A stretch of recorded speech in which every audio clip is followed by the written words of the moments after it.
And the choir sings with Andre Day right there. Some inspiration. As we bring you another Scars Survivor Hour. Joining us on the phone, Debbie Ray Rivers, of course, who is founder and executive director of Scars. We also welcome Dr. Alicia Hancock in studio with us. Ladies, let's get into it. Debbie, I'm going to let you go ahead and introduce our topic for today. Yeah, so thank you so much, Shelley. Good afternoon, Bermuda. Thank you so much for joining us over the next hour. As you all know, Survivor Hour is just another platform for Scars to spread awareness and to be an advocate and a voice for those who have been sexually molested, as well as their affected families. I want to begin by thanking our sponsor, our heartfelt thanks to the Conduit Foundation for their generous sponsorship of this show. They believe in our mission. They are committed to our cause, and it does make a difference, and we're just so grateful to the Conduit Foundation. As everyone knows, our Survivor Show is this platform to give survivors of child sexual abuse not only an opportunity to be heard, but to provide hope that healing really is possible. It takes time, right, to heal from sexual abuse. It takes loads of support from the loved ones in our life. But it also takes work on our part. And today we're going to talk about the thoughts that live in our minds as survivors of child sexual abuse and how we can begin to change them. I am a survivor. I'm a mom of 2 survivors. I've lived it. When abuse happens, when we're children, it can often plant lies in our minds and our hearts as we go through our adulthood, as we go through our adulthood, right? So like thoughts that say, it was my fault. I'm not worthy of love, or I will never heal. And these thoughts can become so familiar with us that they feel like truth. But the good news is they are not the truth. It was not our fault. We are worthy of love, and we can heal. Healing really begins when recognizing that our thoughts are not fixed, right? We can change them. It's like replacing an old broken record with a new message, a new song. And so when I examine my scars of child sexual abuse, I realized that the severity of the injury that caused, my scar, where did all this come from? My deepest scar is the scar of mistrust. And everyone in my life knows I really struggle with this, the lack of trust in others due to the betrayal of someone who was in a position of trust and harmed me as an 8-year-old little girl. And I also as I was thinking and preparing for this show, I realized that kind of hypothetically, the broken bones of my emotional injury, they have healed. But there are times that I limp from this injury, right? So if I'm triggered or if I feel if someone's lying to me or deceiving me, and a lot of times it's in my mind, but I'll begin limping again, so to speak. When I lack control of a certain situation, I become fearful. And what I've really been learning how to do over the many years is realize, where is this thought coming from? So I capture the thought, and I work really hard in how I've described it when we wrote this show is changing the channel in my mind, shifting my reaction to the situation. And it is not easy. I'm not saying it is. I struggle with this. But today on Survivor Hour, with the help of Dr. Hancock, who has had years of experience with this. She's a very skilled clinical psychologist and a valued board member of SCARS. She's going to help us with this, help our survivors to change the station in our thoughts, right?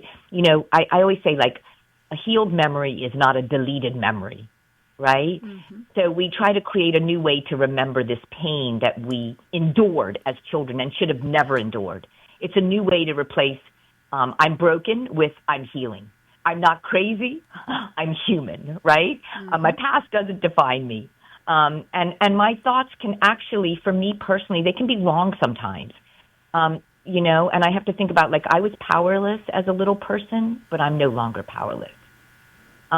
So that's kind of like our thoughts around this show today. We didn't have a survivor to share their story. And, our job is really to help our survivors, our adult survivors as well, and to really, promote that healing process. But before we dig into how to change the channel of our thoughts, I just want to remind everyone about our broadcasting rules. We do need to say that the show contains sensitive information.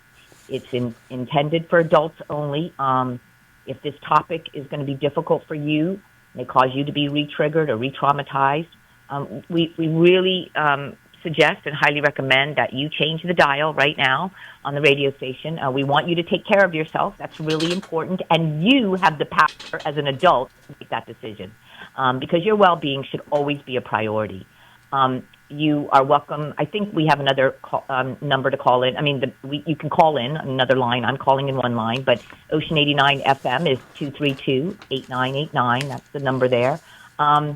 But we also ask, because this is so sensitive, when calling in, don't mention your name or a perpetrator's name. It's really important. I mean, if you're going to talk about a case, don't mention your name or a perpetrator's name. It's really important. Be mindful that this show is not meant for personal attack on anyone. It's meant to educate, empower, advocate for our children and our survivors in our country. If you do have a childhood story, of course, of sexual abuse, we don't have a way of confirming your testimony, so we're just going to ask not to share. No names mentioned, please. You can talk about a situation, but just no names mentioned. We're not experts in the law. For anyone who wants to call and ask around those questions, we can answer questions about surviving child sexual abuse and how trauma affects victims. But we just ask, careful with your questions. We don't have the answers to all the legal questions. And absolutely no attack on any lawyer, judge, or magistrate. So thank you so much for respecting our broadcasting rules. Okay, ladies, let's get into it. Dr. Hancock, we know that the scars of child sexual abuse can cause many thoughts. Could be unworthiness, self-destruction, the voice that says I'm not good enough, and, all the spillovers that come with childhood trauma, right, caused by someone else. When we're children. And so, the voice that we believe can really determine the outcome of our circumstance, right? So we're just trying to have this show, just encourage you might need to change the channel that you're listening to in your mind. So it doesn't cause hopelessness and worthlessness and uselessness, right? We can retrain our minds to think in different patterns, and really helping our hearts to handle disappointments and perhaps rejections differently. So I guess one of the emotions, Dr. Hancock, is shame, right? Yeah, definitely. The brain is a muscle. And so, just like other parts of the body, we can hear you, honey, just fine. Yeah. We can read. Can you hear me, Debbie? Deb, can you hear me? Debbie. Hi, can you hear me? Yes, we can hear you, honey. Can you hear us? Now I can. Can you hear? Can you hear me, Debbie? Now I can. Okay. I wasn't. I said there's a bit of a delay, I think, Deb. So just give it a second. But we can hear you fine, and our listeners can hear you fine. Okay, we're good. Awesome. So I was just saying that, the brain is a muscle. And so, there is definitely the ability to create new neural pathways in the brain over the course of time and development, and even in particularly when trauma occurs. But it definitely can have a profound impact on the brain structure during childhood sexual abuse. Things like the hippocampus is responsible for memory and learning. So the memory can get affected, the ability to learn can get affected, as well as the amygdala, which is a part of the brain that's responsible for emotional regulation and fear responses. So both can show signs of reduction in people that have experienced child sexual abuse. Wow. Yeah. Wow. That makes sense, right? Oh, absolutely. Absolutely. The brain can only take so much in trauma. It's so huge and affects our ability to survive, from a physical and emotional perspective that, the brain's got to compensate somehow to cope. So, or to at least just to function. But yeah, it definitely has a lot of impact on that part. And with that said, that then will impact how we perceive ourselves, the world, and other people. And so that's where then, as that's changed through sexual abuse, it can create, as you said, feelings of worthlessness, shame, guilt, being intolerant of stress, etc. So when people then seek out treatment, there is a very high probability that they can definitely change their thoughts in which will shift their belief system. Changing our thoughts is one thing, but it has to then lead to changing a belief system so that those old patterns of thinking become replaced with more functional and adaptive ways of thinking that allow us to live life, and be happy. So. Yeah. And I mean, couple with that with what perpetrators tell children. Mm-hmm. So you're dealing with the trauma of the brain, but Yeah. you're also dealing with what was said to you, how you felt, the fear, the shame, this is your fault. Mm-hmm. Well, no, not your fault. You're a child. Or why didn't I stop it? I've heard, why didn't I do something? Well, no, the responsibility lies entirely with the perpetrator. You were too young, too small, too powerless to be able to stop it, right? So it's in addition to how it affects the brain is the words that were said to children while they were going through this trauma of sexual abuse, right? Oh, absolutely. And, again, what do children, children perceive adults as what adults say is true. If they said it, it must be true, especially if it's in relation to the child. So if a child is told that they've been naughty or they have done something wrong, the child automatically digests that and has an emotional reaction to it, and then that gets unfortunately conditioned into their brain that it possibly was their fault, because children want to please adults for the most part.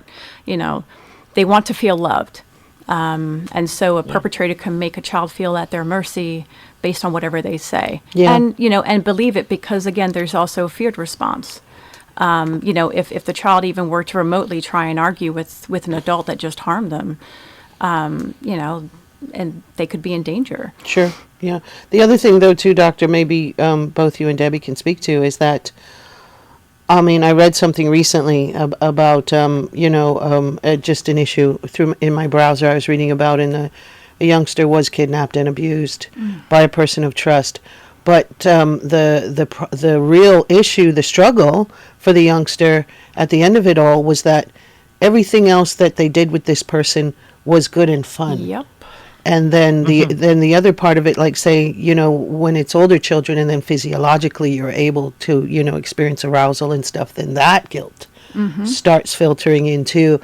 So it seems, I guess the crisis doubles is what we're saying, because how do they reconcile, especially the young ones, Deb? How did you reconcile that this person who had fun stuff going on all the time, or there was this how is this connected, or how is it not disconnected? You know what I mean? With those sets of emotions. Well, it's confusion. It's totally confusion. And survivors, for myself, I can only speak for myself, I pushed down my pain. I didn't try to deal with it. Other things came out, promiscuity, right? Restriction of food. I didn't have bulimia, but I had, restriction of food and body, never happy with my body, didn't trust anyone. So everybody's coping mechanisms are different. Feeling like I was never worthy and filling up with, a lot of partners. And so that was kind of how I dealt with it. But they talk about these adverse childhood effects. I was loved as a child. I had people in my life that loved me and the people that raised me. And so when you think about a child who abducted, sexually molested, doesn't have people in their life, other traumas that they're dealing with, it takes on so much more. Yeah. But there can be a lot of confusion when you're little, and this is happening because a lot of children, they protect their abusers. Yeah. Well, yeah, definitely. Well, He and does they show me love in other ways. It's confusing. Oh, absolutely. And you know, it's when they have a complete opposite experience with the person. So if they, you know, were typically somebody they could trust and you took them on, you know, the kind of the grooming aspect. And then all of a sudden now the, you know, the channel changes and now they've had this experience that doesn't match the other experiences. You know, if you think about it, in order to just to function, it's easier to go into a state of denial, right? Initially, Yes. and so Yes. you know a lot of kids will do that, and so sometimes going into not denial means that you start manipulating the situation to minimize what actually happened or to engage in self-blame. And unfortunately, if that's never changed, that becomes a conditioned part of their thinking and their belief system. Exactly, till their adulthood. And it can be very confusing. I've heard a survivor tell me they didn't even realize it was wrong until they went to somebody else's house and realized their father doesn't do that to them. Right, and especially if It there's... can be very confusing for a young person. And it's even more confusing if there isn't kind of intense aggressiveness associated with it. You And know. a lot of abusers aren't aggressive No. and mean. They're actually nice because they're trying to. And they don't you have know, to be, make sure the right? child They don't doesn't have to talk. be to victimize a child. Right, right. Because it's not just it's not the boogeyman in the park. No. It's someone that other people like as well. A lot of times, children don't want to disappoint the other people in their life if they do tell. Right. So they take on all this, responsibility as a 10-year-old or a 9-year-old, in addition to the trauma that they're experiencing, and the pain, and the fear, and the shame, and the guilt, Yeah. unfounded. Right? It's Yeah, a all of lot those on a little person. Yeah, all of those emotions can lead to a lot of emotional dysregulation. You know, so children appear to kind of what people would say they're all over the place. You know, they lose track of how they're feeling, and they might react before they even decide how they feel, because they're now protective of their feelings and not aware of their feelings, and they're just reacting to it. So so basically the neurotransmitter, the serotonin and the dopamine change in the brain when this happens, and so dopamine will cause a rush of adrenaline, so then you start thrill seeking, right? You start doing Right. impulsive things, like you had said, like sexual promiscuity or binge eating, becoming aggressive, Yeah. and intolerant. So, or Running to unhealthy coping mechanisms. oh yeah, becoming obsessed with something like video games or your phone, or just any way to kind of essentially escape. Right. And Right. that constant busyness allows you to just push aside all of your emotions or all of the trauma, to just kind of navigate life and go through life very, very quickly. And then you see a lot of people then having very high stress, and that's because their body's just conditioned to just be in a constant state of high adrenaline in order to protect the Yeah. emotions from coming to the surface. Yes. Especially when you're not in control of certain situations. Because when you're little and you're being harmed, abused, you do not have any control over that situation. You're powerless. Yep. And so Powerless you may before, or react. powerless during, and powerless after. Yes. Yes. There's so many scars, from different scars. People react differently when they've been abused, and it's not surprising. And the whole premise of the show is to try to help people with some of those things that happen, right? Some of those triggers, some of those changing the belief system, as you say. Yes. Rechanging the channel that says, no, wait a minute.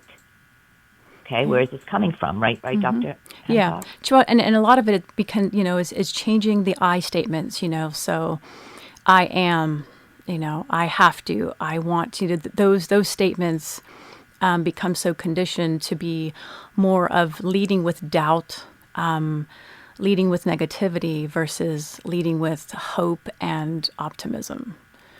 And so Yes. those are the kind of conditioned thoughts that, and again, and those that that have been sexually abused and do have the kind of lead from a very negative mindset, struggle to let go of it because they've now determined that, well, thinking this way actually feels better, so to speak, because then if something bad happens, then I'm not surprised and I'm not shocked. And Yes. which is it's very self-destructive, but you can understand it because it makes them feel Yes. safe. Yes. Yes, because you don't want to be let down again, Yeah. right? Yep. You don't want to. You want something to anticipate, happen. yeah, you So, anticipate like your the way you perceive the world and other people as well as yourself is such that you're leading with and anticipating being hurt, being blamed, things going wrong in your life, losing your job, losing relationships, and so what survivors don't realize is that actually will impact and potentially contribute to the cause of those things actually happening. Because what we Right. believe is then how we respond to. We respond to our beliefs. We act upon whatever we believe in. And Yeah. so what Yeah. therapy can do is bring all of those to the surface because again, when things are conditioned, you're not necessarily aware of yourself and what you're thinking. You're hyper aware of the world around you because you feel like you have to be, but you're not super like very self-aware as you should be and can be. No, because you're just responding. Yes, You're just exactly. responding from a Yep. place from your pain. Yeah, of Always protection. trying to prove. Yeah, because when you're abused as a little one, you do not have that power, and so as you get older, you always feel like you have to prove yourself, or you have to definitely. right. Right, because in your mind you're damaged goods, and so there's already an idea that everyone else around you is better than you, or more capable than you, or more competent than you, and so you're functioning from that place first, of which you're leading with, and so you are constantly trying to prove yourself, which then can also translate into trying to become an overachiever, or going above and beyond for somebody else and neglecting your own needs in order to feel feel like you're lovable. Let's say in a relationship, which then can lead to you being taken advantage of. Yes, and taking care of other people before yourself. Oh, yeah. Because again, Right. you're having to prove that you're lovable, and the idea of you being lovable is determined in your mind by everyone else, not you, but everyone else. Yeah, and really not even loving yourself. I mean, As a result, comes you can't with- love yourself unless you other people. So you basically rely on external variables to prove that you are lovable, to prove to yourself that you're lovable. yeah. It's Yeah, very sad and unfortunate. we have to reclaim our love for ourselves. We have to Yeah. reclaim it and take that back. No matter what someone did to us, we are loved, and we are lovable. And how we respond is a place from our pain, right? Yep. But it's really building that self-esteem again and knowing, I am important, I am worthy, I have a purpose in this world, and I am loved. And because when we are abused as children, that is taken from us. It's stolen, right? Yeah. Yep. Children Yeah. are born into families, and if within a healthy environment, will feel the unconditional love automatically, and that unconditional love is a result of parents being consistent and emotionally available to them, bringing them comfort, all of Yeah. those types of things. And if that's there, then more than likely the child will feel comfortable disclosing what's happened to them. But if not, then, you have a child that is more, I'm not saying all children, but they're more likely, if they don't have that, to internalize and, maybe go through stages of denial and self-blame and, hold it with them. And they're unfortunately then limited in terms of their ability to express emotion, their ability to just become who they were supposed to be. Yeah. Yeah. Yeah. And really gaining that trust in adults again. If adults in their life didn't provide them what they needed, which every child needs, that love and that protection and that encouragement and that trust, then they might grow up believing everybody's a liar or a deceiver, or that these people are not safe, right, or trustworthy. No, who can they trust in the world, right? Yeah, it's the concept of other people. So when you think of, like I said, when there's it changes the child's belief of themselves, the world, and other people, then the world and other people then become untrustworthy. I can't trust anybody is a common thing that you might hear. And what they're really saying is it's easier not to trust anybody. It's not that, but they've adopted the belief, that belief that no one's trustworthy, so they don't disclose, they don't open up, but the reality is what they actually are thinking is that, that they're not trustworthy. It's easier to not trust anybody. It's easier to believe that, something's going to happen, that the world is against me. And that's why it's important for us survivors to have someone in our life that loves us unconditionally. The good, the bad, the ugly. Mm-hmm. Somebody who understands where we're coming from. And that's why we wrote that support guide, How to Support a Survivor of Childhood Sexual Abuse, written by survivors, because we have to meet people where they're at. Yes. Mm-hmm. Yeah. And understand where this is coming from, right? And it's hard. It's hard because we're human.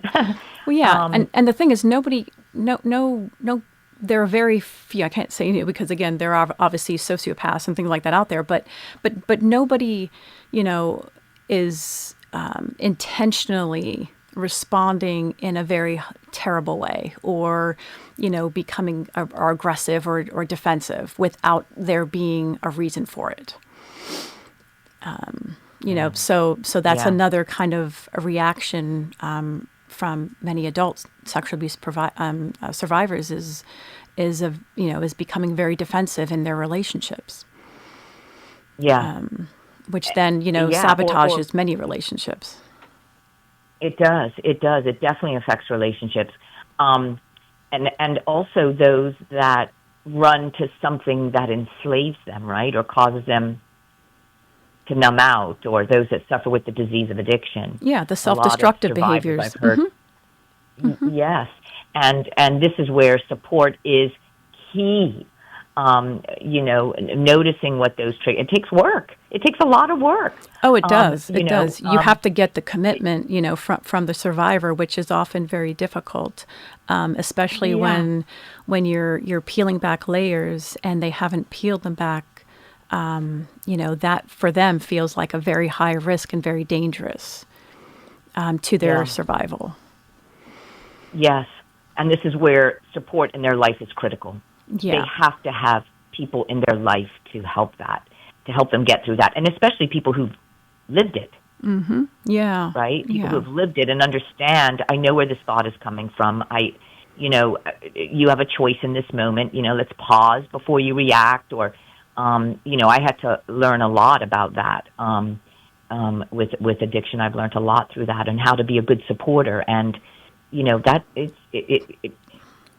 takes, even with family members of people that suffer with that, we need help, right, as family members, how to challenge those thoughts, how to help respond in a way that's not going to trigger a survivor, or how to help in handling the pain and, and support them in the best way we can, putting our boundaries up, but also supporting them, right? Yeah, there's a balance of being supportive and nurturing, but also setting boundaries, because you can't kind of accept and enable a survivor to sabotage or to self-sabotage, but also to sabotage and mistreat you. Right. But there's a, just like with children, there's got to be a healthy balance of nurturance and discipline. There is a balance. Yeah. And so the same thing. But if you have a parent, if you have a parent who's on drugs or has an alcohol problem, that child it's tough. That child's being abused, and then they have to go home and they have parents that are struggling in their own unresolved pain and trauma and whatever else they're dealing with. I mean, that has to be really difficult on a little one. Well, yeah, and the danger of that is that they've already probably gotten to a place where they have had to grow up very quickly and be independent and not rely on anybody for any kind of emotional support, so they're less likely to talk about it. But what they obviously don't realize is that they're cementing their belief system about themselves, the world, and other people, which is very damaging. Because then it becomes where they start not to, they don't really begin not to care about anything. So you see the decline in school, you see the pushing people away kind of reactions, and because that's as long as they're running surviving. To something that, running to a group that they might feel loved and cared for, and any sense of belongingness, any sense of so you think about it, if they don't feel loved and nurtured, they don't feel good enough. You think their standards are very low, right? So that can cause them to join a group that may be not so good for them. But that group wouldn't, maybe not knowing that group is deterring them and manipulating them into really destructive behavior that's not going to help them in their future. But they adopting the belief, well, no one cares about me, so why should I care? Especially if they don't have anybody to go to if something's happened to them. Yeah. I've heard, even in our training where, they had a teacher that just cared about them, believed them, was right there for them. Just one person. Yep. That can just be there for that child and be present and be consistent, right? Yep. And it does take one person. So it takes one person to believe what they're saying. And it's amazing what happens then emotionally and biologically is then, the child then, it's almost like this relief. Like they almost unpack or dig through the barrier that they've put up, and it just almost disintegrates. That barrier disintegrates immediately the minute that somebody validates their experience. Yeah. I think about survivors. I've heard so many stories over the years, but, where not only were they abused, but then they lost somebody in their life to death, that then they had the grief on top of the abuse. And you think about these traumas that children go through. Multiple. As little ones, and then, the other family members are grieving, and then that child is, and it's not on purpose that they're ignoring the child, but the other adults are trying to deal with their own grief. And then, and listen, years ago, nobody went into psychologists' offices. No. We weren't talking about trauma 40 years ago. Nope. And just think about all the adults that were not afforded that gift of healing and that gift of psychological counseling. And I mean, I remember growing and all up those that couldn't afford it. Yeah, well, that too, right? And I mean, I remember, growing up, there was what we knew about mental health was either you were fine or you were in St. Brendan's. So it was one extreme or the other. You were either fine or you were, chronically mentally ill, and you needed to be in a hospital. There was no in between. So just medicated, basically. Well, yeah. And some do need medication, but not everyone, right? Sometimes it can just be talking through that pain and, and pushing through that that that that that that feeling of despair, right? Yeah, And that I mean, hopelessness. and sometimes, sometimes there's medication can be very temporary, can be temporary as you work Absolutely. through, because, sometimes you need Absolutely. something to just take the edge off of the intensity so that you can receive Yes. and absorb the coping skills and the changes that you want to Yes. make. Because I think there's always this fight against the having the ideal life and having the happy life and having the openness and the freedom to be who you are, fighting against fear and familiarity, and Yes. the old beliefs, the familiar patterns of coping and dealing with life, which is avoidance, pushing away, limiting yourself, not taking any risks, because that's familiar and that's what is safe. And so anything, Yeah. trying to push through that and working towards a life that you'd like to have is often a very difficult part in therapy to push through. It's really, it can be I very difficult to push through that. Because you I have to bet. trust, I right? bet. You have it goes back to trust, right? If you It cannot does. predict what will happen, you can't determine exactly what's going to happen or how this is going to play out. Many times even without any history of sexual abuse, that's hard enough. So you imagine having a very concrete, very rigid and sense of how you navigate life based on the sexual abuse, the history, then it just becomes very difficult to push through that. So. Of course. And don't even talk about anything else that was going in the home when you were little, Oh, right? yeah. Children can't change situations. They're depending on adults in their life to keep them safe, help them feel loved, know they're loved. And when that's stripped from that child, anytime something goes wrong as an adult, like you just want to get that power back, right? It's hard because you automatically go back to that childhood thought. I'm not in control of this situation, right? Yeah, you go. Yeah, you retain the familiar patterns of how you live life, or what has worked, even if it's not functional, or even if it's not healthy. It kind of quote unquote worked in the moment, right? So you're kind of constantly putting Band-Aids on and ripping them off, and putting Band-Aids on instead of, letting the scar heal with air and, healthy channels. Silence, yeah. Yeah. It's, Silence, maybe journal, maybe talk to a friend, whatever that pause, something I'm not good at. Like pause. Yeah, hitting the pause button. So it's kind of, basically slowing down, right? Because you think about it, your body is conditioned to just be creating a lot of high adrenaline in your body, which is then going to cause you to react quickly and fast, almost like to just fast forward through life. Because like it's fight or flight too, right? Yeah, the fight or flight thing, yeah. Absolutely. Yep. That the body's kind of conditioned to live in that scenario because it's it's convinced itself that it needs to do that in order to survive. So We're getting up to the top of the hour, ladies. I just have a question. Maybe you guys can, do a quick little thing. Say, we're talking about the necessity of support, especially for the little ones, right, Deb?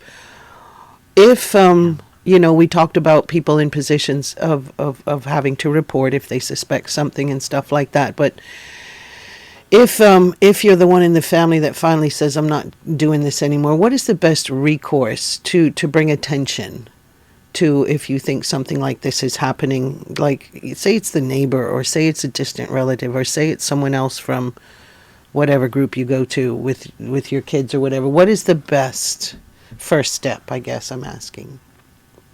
Yeah. Well, we're To all get that mandated support to we all you. have been talking about that they Yeah. need, or to initiate something like that. Yeah. Well, first of all, you want the abuse to stop. Yeah. So it does have to be reported and bringing attention to the professionals, which is the Department of Child and Family Services. Okay, so it's not, you know. I'm going to call the police. It's call family services and make an appointment If and it's a talk to child. someone. Got you. If it's a child, got Yes, you. but you can also, but I want to say that number is 278-278-9111. But you can Okay. also call the Bermuda Police Service. Okay. Because sexually abusing children, harming children, Is a crime. Yeah. It's a crime. is a crime. Yes. So, but they work, Child and Family Services, we understand, and the Bermuda Police Service work on reports of, In conjunction. of Okay. crimes against children. It is against the law to sexually abuse a child. They work on those reports together. They investigate them together, and so it does have to be reported. But then, I would say that child needs help Yes. right away. Surround them with and surround them with people that can support them. And healing comes in many forms, but the psychological part is very, very important. The Family Center offer free counseling for children. Yep. Got you. So that's a good first step. And it is a good first step. And also, the adults in that child's life really need to put themselves second and put their child first. I have to say this. Yeah. And I had to do that. I had to put my own pain of what happened to my kids by a trusted family member. I had to put myself to the side first, and I had to make sure my children are okay. So I had to remove every picture of them in the house.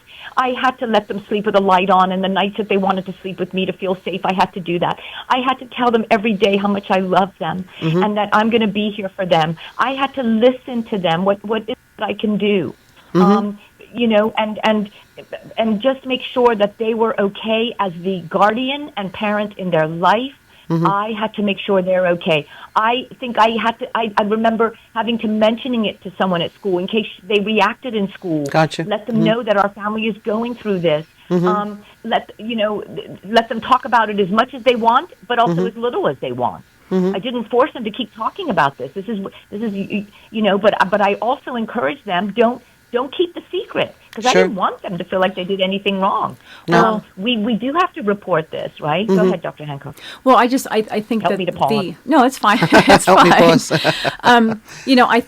I think the whole concept that people have been used to adopting that is actually can be very detrimental to this particular issue is that children are resilient. They'll get through it. They'll be fine, and that belief can cause people to just ignore it or minimize it and not say anything because of their own shame or their own fear of their own reputation. Sure. And so, but by understanding literally and figuratively, really understanding the damage that it does to a child, if you really understand that, it will be a lot harder for you to ignore it. Sure. Because if you don't do anything, you're essentially condoning For the sure. abuse. You're complicit. Yeah, you're very. Can I say something? Sure, go right ahead, honey. 90% of people who abuse children are someone we know, love, or trust. Yep. It's Yes. not the stranger. Very small percentage is the stranger. So guess what? Those that are in charge of children who have been abused, you're going to have to put some boundaries up Yes. around the people that hurt them. And- Yes. Because that is very important for that child to see. And I would wonder if that percentage would increase on a small island like ours. Difficult. Yeah, Because in Bermuda, many people know many people. exactly. And so, that percentage is probably higher here in Bermuda. So I guess what we're saying is it behooves all of us. It behooves all of us to do our part. It does. It does, Shelley. And I tell a lot of family members, make sure your child is okay first, even before you, because this is a child. We as adults can go to other adults to help, and we need help too. Trust me, we do. And I had a lot of great people in my life to support me when our children went through this. But I had to make sure my children were okay first. It's not their job to take care of me. It was not their job to take care of me. It was my job to take care of them. And I know that sounds harsh, but they're children. Yep. And they have a lot less years in this life than we do. Yeah. Well, and they need you first as the parent, that itself, if children have parental support or family support, then healing can happen a lot quicker. Sure. Sure. We've made it to the top of the hour, ladies. Yeah, we have till 2:15. I just 2:15. want to say Okay, really- cool. I want to play our song, Deb. That's why I said. Yes, I will.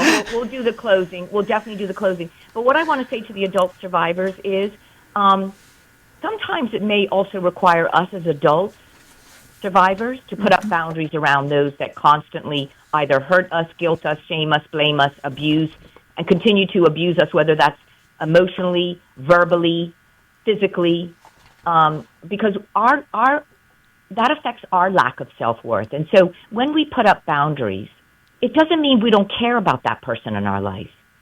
We're not responsible to take care of other adults' needs while we prevent ourselves from taking care of ourselves. But our healing and our thriving and our peace of mind is so important. And so sometimes that will take putting up boundaries to make sure we're okay. Yeah, you don't need permission to do that, and sometimes that becomes part of the issue. Is that the feeling like they Exactly. need permission or the external variable to tell them that it's okay. Yeah.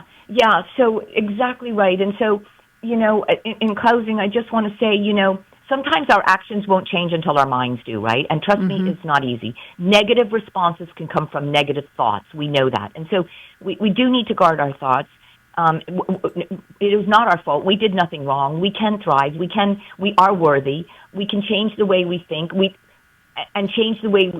we change the way we think, it does change the way we feel. It does. And when we change the way we feel, it could change the way we act or react, right? Yeah. And it takes repetition, and then also pairing that with examples of why that's true, and you finding it in yourself as examples of how you've accomplished, that you're strong, that you're accomplished, that you are good enough, and finding.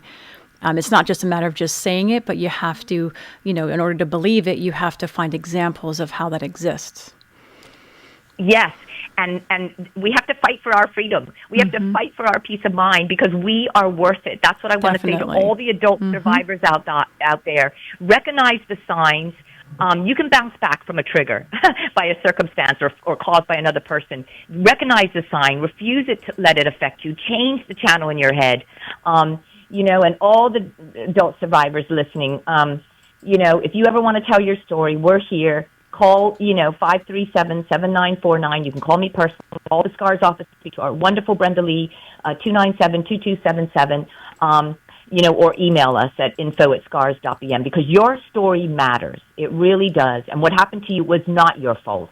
But on behalf of the SCARS, thank you. Dr. Hancock, thank you for your valuable wisdom on this show. Thank you, Shelley. You're welcome. We changed the channel here so we can hear you guys. So that little metaphor works. But I always want to encourage people that sometimes a song can make a difference, and if you need to hear that special song, you can always call me. Right up here, and I'll play the right song that's going to help you overcome all the dark and see the light again. Music is healing. I agree. It is. Our next show is Thursday, October 30th at 1:15. Okay. And we thank you for tuning in, everyone. And we're going to play the fight song for you. We are. Thank you, ladies, for joining us. It's been awesome spending this hour with you guys again. It's been so special. Take care, Deb. Safe journeys. Let us know when you're back on the island, yeah? Studio next month. I'm in the studio next month. All right. October 30th, I'll be there. Good stuff. Thank you very much, ladies. Safe journeys. Cheers. You've been listening to SCAR Survivor Hour, folks. We have been changed the channel from our sister station, Power 95, while we're still waiting for some telephone updates down there. And we're glad you could join us today here on Ocean 89. Digital hit music from us to you. Bermuda's best music mix. Ocean 89.